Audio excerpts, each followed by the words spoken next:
Hello everybody, welcome to our proficiency level lecture.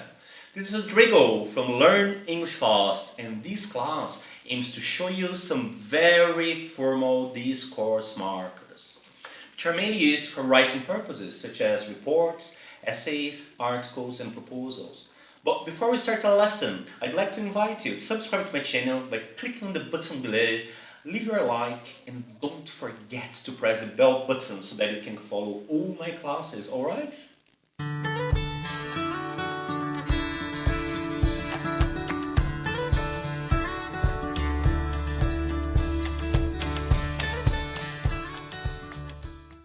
So, today's topic is formal discourse markers and adverbs.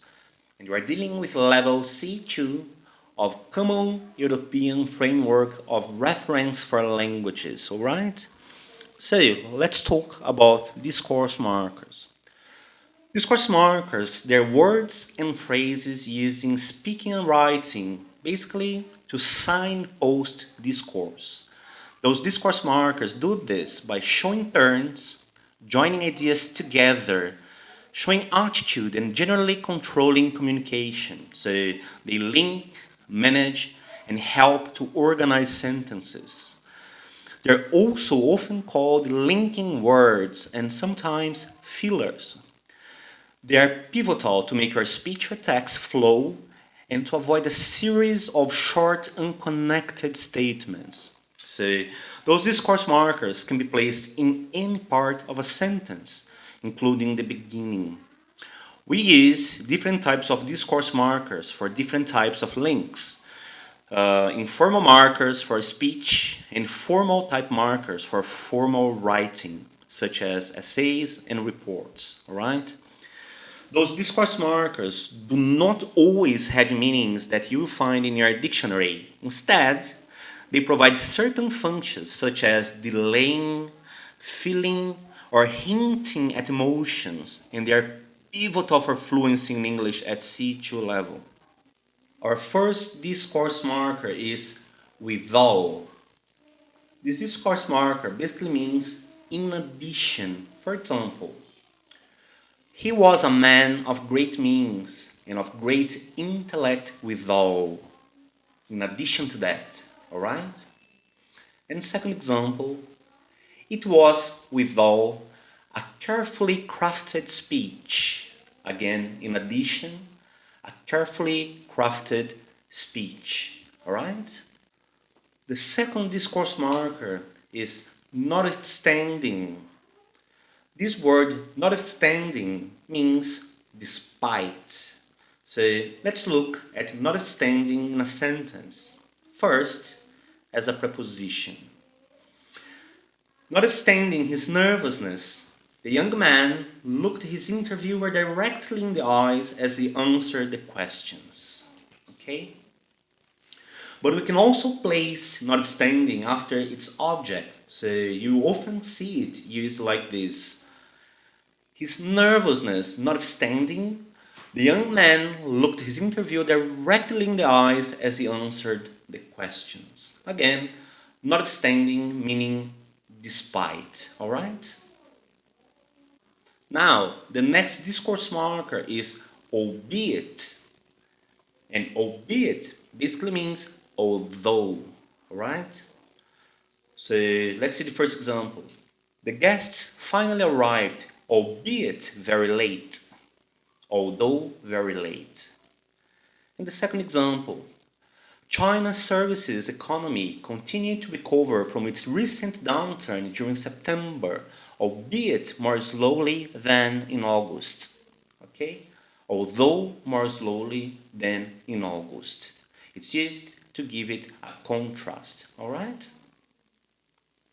Now, the next one is incidentally. Well, this is used before saying something that's not as important as the main subject of conversation, but is connected to it in some way. For example, we had a marvelous meal at that restaurant you recommended.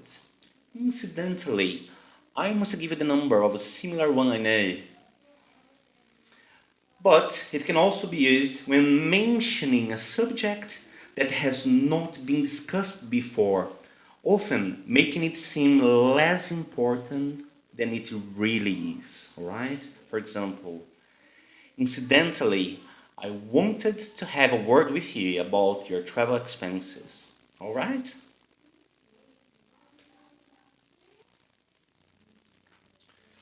Now, the word conversely. Well, we usually say conversely to indicate that the situation you are about to describe is the opposite or reverse of the one you have just described. It is very formal, alright? For example, in real life, nobody was all bad, nor conversely, all good. Okay? It's similar to on the contrary, okay? And example number 2. I thought he was poor. Conversely, he's a wealth man. So representing the extreme opposite, alright?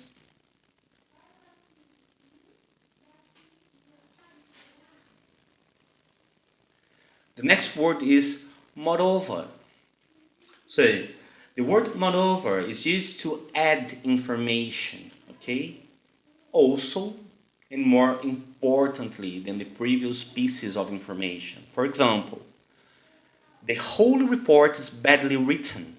Moreover, it's inaccurate. And the second example, it was a good car, and moreover, the price was quite reasonable.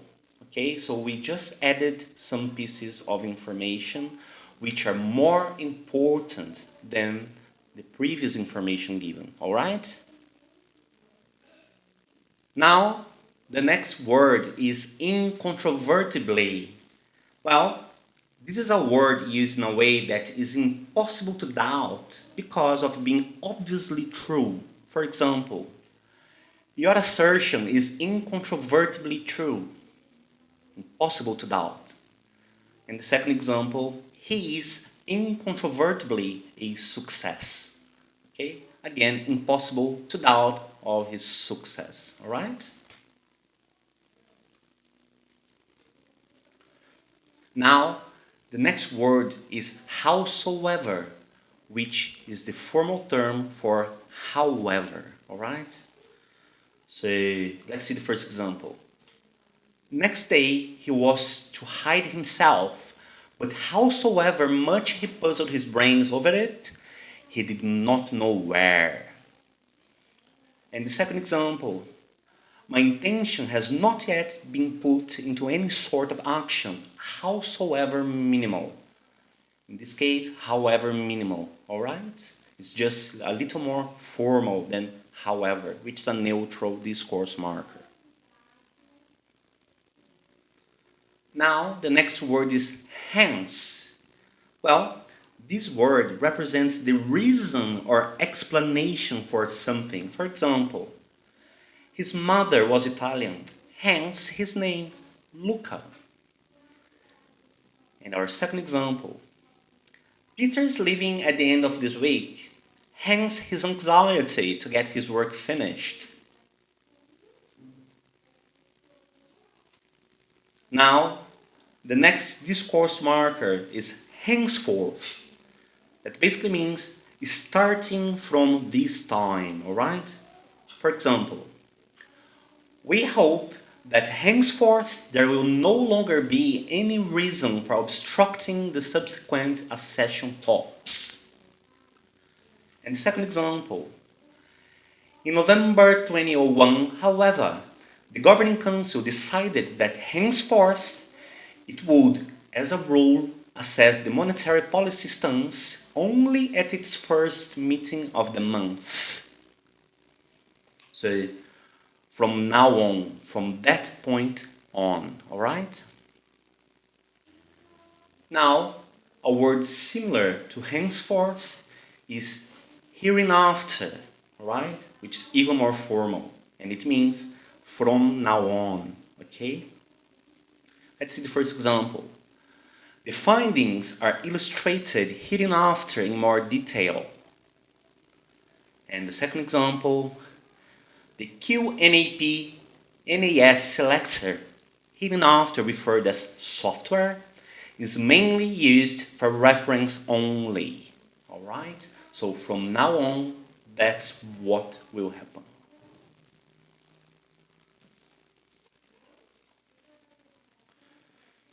So, the next discourse marker is thereupon. And thereupon means immediately. Let's see some examples. Number 1. The military authorities thereupon decided to take action. Okay? So, they decided to take immediate action. And number 2. The second party shall thereupon issue such licenses within the agreed limits. Okay? The next word is pursuant to, which basically means according to something. For example, the risk areas identified pursuant to paragraph 1 shall be made public and revealed at least every 10 years.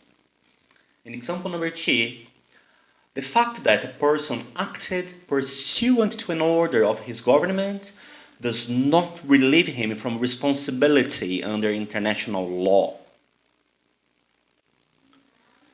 Now, the next term is therefrom, and that basically means from a thing or place that has been previously mentioned. For example, if the capital sum is £1,000,000, the income derived therefrom may be £20,000 a year.